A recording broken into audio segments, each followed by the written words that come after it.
Good morning, comic book fans. Welcome back to Comics in 5 Minutes. I'm your ever-loving host, Shorty. And you may notice I'm wearing my Giants colours today. I'm going to watch a match in a bit 'cause it's Friday night right now. But a lot of stuff came out this week, and delivery was late. It was only came out on a Thursday. And I want to review as much as I can, so I'm going to record quite a few now before I go to the rugby match and spread them out over the weekend. So you're going to see a lot of this going on. I'm not wearing the same thing repeated days, just so you know. Today, however, we are going to start with reviewing The Seasons Have Teeth by Dan Watters and Sebastian Cabral. Now, I didn't really know much about this comic book when I ordered it. It tends to be my way of doing things at the moment. I mainly follow creators and I like concept kind of things. And I like the base concept of this, which is the idea that seasons come alive and turn into monsters. And I like Dan Watters. I've read a few things by him. I met him at a convention a couple of times. I doubt he'd remember me. He's a very popular guy, but he seems like a genuinely nice chap. So after reading some of the stuff and enjoying it, I thought, yeah, let's give it a shot. Stick it on my pull list. Turns out a lot of people thought the same thing, and we're almost sold out of it already. But that's a good thing, because it is a good comic book. And one thing that's great about it is it's not entirely what I expected it to be, which is really, really nice. I mean, don't get me wrong, as I said, I didn't really know too much about it, but it's still nice to be surprised. Before we get into the story beats that did surprise me, I'm going to talk about the artwork, though, because this is a lush comic book in terms of art. It reminds me a little bit of Animal Castle in the way that it's definitely an American-style comic book, but with far more of a European lean towards in the artwork. Now, it doesn't go full European with the smooth, sweeping lines that you get in Animal Castle. It's definitely a little bit more English, which is fine, because it's set in England. It's lovely. And you get a very good sense of it very early on, just from the street layouts and the cars, and just a general sense of Englishness. And it's beautiful and intricate. There's detail putting into the stonework in the buildings, the hedges on the paths. Everything about it screams middle suburban England. If you've ever been to such a place, you'll know exactly what I mean. And you're probably already picturing a very good version of what is in this comic book. We also have a weird, almost not quite post-apocalyptic, but certainly post-event vibe to it. This comes across in the colours more than anything else, because we live in a world where if the seasons have become monsters, do the actual seasons happen? Do we have spring in the way that we think of it in the real world, or is spring literally this giant woodland creature that turns up to terrorise England, or the world, as far as I know? So everything is a little bit dark and dour.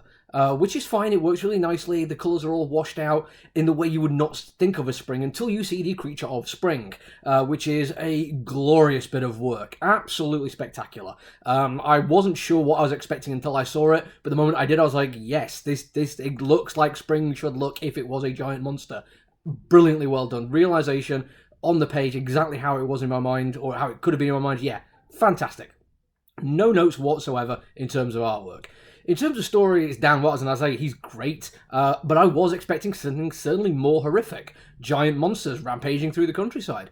But no, what we have is a really nice, down-to-earth story, a very human story. It is an older gentleman whose wife passed away some time ago, and he's now trying to find a way to carry on with his life. And his way of doing that is taking huge risks.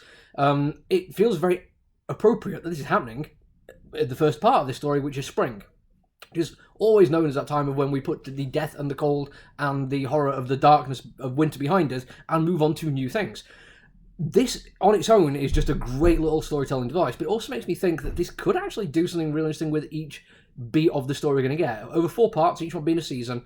I like the idea that this is not just going to be a story about this guy going through this one thing. They're going to use the seasons that they're experiencing to tell stories, all deeply personal and deeply human, of what they're going through. And it means that this review is going to be hard push, because I can't really tell you what the rest of the series is going to be like. I can't give you too many ideas, because obviously I've not read it, but also I'm expecting it to change. The changeable nature of it is kind of built in. Now, I'm saying it's very well written and it looks fantastic, so you already should be thinking I'm going to get it, but there's one extra bit that I absolutely adore. We have an instance of 3 wayward youths wearing sportswear, close-cropped hair, being where they shouldn't be. As it turns out, in a gazebo in a park, which feels very much where you'd expect this kind of story to have these kind of kids. They're probably going to be drinking cider and making a nuisance of themselves. It's pretty much shorthand for teenage nuisance.